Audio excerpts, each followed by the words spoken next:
शासनाने मराठा समाजाचा जो जी आर काढलेला आहे तो रद्द करावा यासाठी संपूर्ण कोकणाभरामध्ये ओबीसी समाजाच्या वतीने आंदोलन केलं जाते।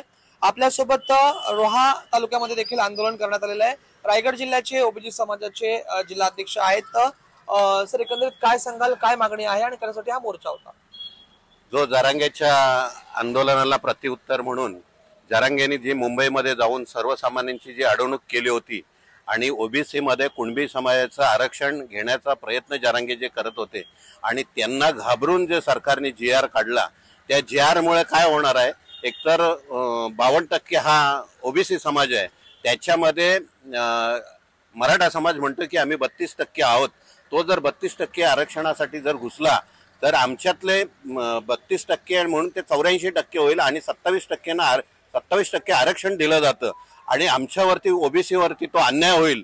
म्हणून आमचा प्रचंड विरोध ह्या ओबीसी संघटनेचा आहे की जर मराठा समाजाला, हा प्रबळ मराठा समाज आहे, तो पुढारलेला मराठा समाज आहे, राजकीय पुढारलेला आहे, तो शैक्षणिक पुढारलेला आहे, तो आर्थिकदृष्ट्या सक्षम आहे, हा जमीनदार आहे, त्यांचे सगळीकडे कारखाने आहेत, असा समाज जर का आमच्या ओबीसी मध्ये घुसला तर आमचं आरक्षण तो खाऊन टाकेल। म्हणून आम्ही सरकारला विनंती करतोय की जर तुम्ही तो जी आर मागे घेतला नाहीत आणि जर का तुम्ही मराठ्यांना जर चुकीच्या पद्धतीने घुसवायचा प्रयत्न केलात तर अख्खा महाराष्ट्र पेटून उठेल आणि त्याची प्रचिती तुम्हाला येणाऱ्या निवडणुकीमध्ये पण दाखवील।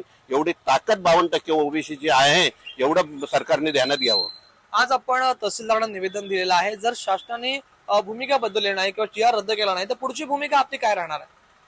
आमची भूमिका असे असेल, जर का त्यांनी शासनाने जर का तो जी आर रद्द केला, एक तर शासनाला जी आर काढण्याचा अधिकारच नाही, कारण त्याला केंद्र सरकार आणि मागासवर्ग आयोगाची परवानगी लागते आणि बेकायदेशीररित्या जी आर ह्या शासनाने काढलेला आहे।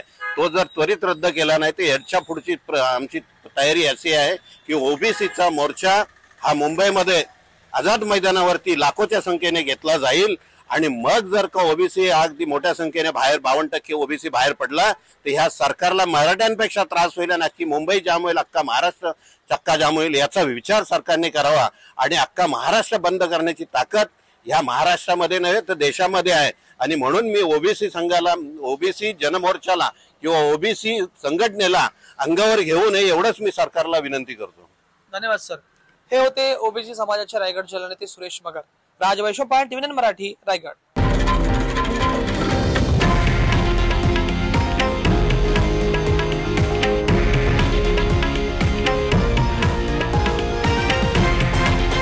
हे आहे देशातील नंबर 1 न्यूज नेटवर्क आणि आपण पाहत आहात TV9 मराठी, एकमेव।